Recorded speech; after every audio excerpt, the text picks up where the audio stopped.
महत्त्वाचा घडा भरलाय। पाकिस्तानवर कोणत्याही क्षणी मोठ्या लष्करी कारवाईची शक्यता निर्माण झाली आहे। त्यासाठीचं आता भारतानं कंबर कसलेली आहे। भारतानं पाकिस्तान विरोधात मोठ्या निर्णायक लष्करी कारवाईची तयारी सुरू केली आहे। त्याची सुरुवात 7 मे रोजी होणार आहे। देशभरात सिव्हिल डिफेन्स मॉक ड्रिल होणार आहे।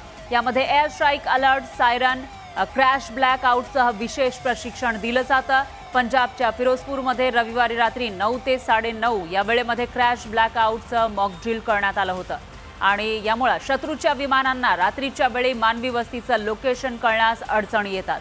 खरं तर 1971 साली भारत पाकिस्तान युद्धावेळी अशा प्रकारे सिव्हिल डिफेन्स मॉक ड्रिल खेळण्यात आलं होतं।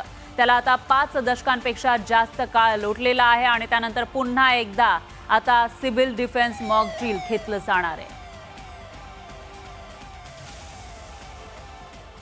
तर सिव्हिल डिफेन्स मॉक ड्रिल संदर्भात केंद्र सरकारनं काय सूचना केलेल्या आहेत ते बघूयात ग्राफिक्सच्या माध्यमातून। देशभरामध्ये 7 मे रोजी सिव्हिल डिफेन्स मॉक ड्रिल घेतलं जाणार आहे। हवाई हल्ल्याच्या पार्श्वभूमीवर एअर रेड, सायरन अलर्ट दिला जाणार आहे। त्याचबरोबर विद्यार्थी आणि नागरिकांना विशेष प्रशिक्षण यासाठी द्या असंही सांगण्यात आलंय। तर युद्धस्थितीमध्ये स्वसंरक्षण करण्याचं प्रशिक्षण द्या असंही सांगण्यात आलं आहे। आणीबाणीच्या परिस्थितीमध्ये क्रॅश ब्लॅकआउट घ्यावं कशा पद्धतीनं घेतात याचं सुद्धा मॉक ड्रिल घेतलं जाणार आहे। शत्रूच्या हल्ल्यावेळी सर्व लाईट्स बंद करावे असंही सूचित करण्यात आलंय।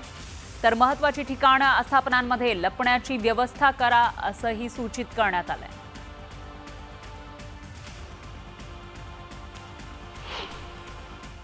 गृह मंत्रालयाने मॉक ड्रिलचे आदेश दिलेले आहेत, ज्याचा उद्देश आहे की ब्लॅकआउट करणं।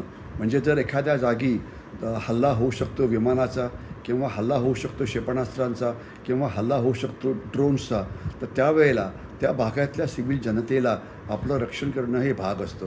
कारण जे एअर डिफेन्स असतो ते फक्त मिलिटरी टार्गेट्सच्या जवळपास असतं, परंतु जो सिव्हिलियन एरिया असते तिथे अशा प्रकारचा डिफेन्स कुठलाही नसतो।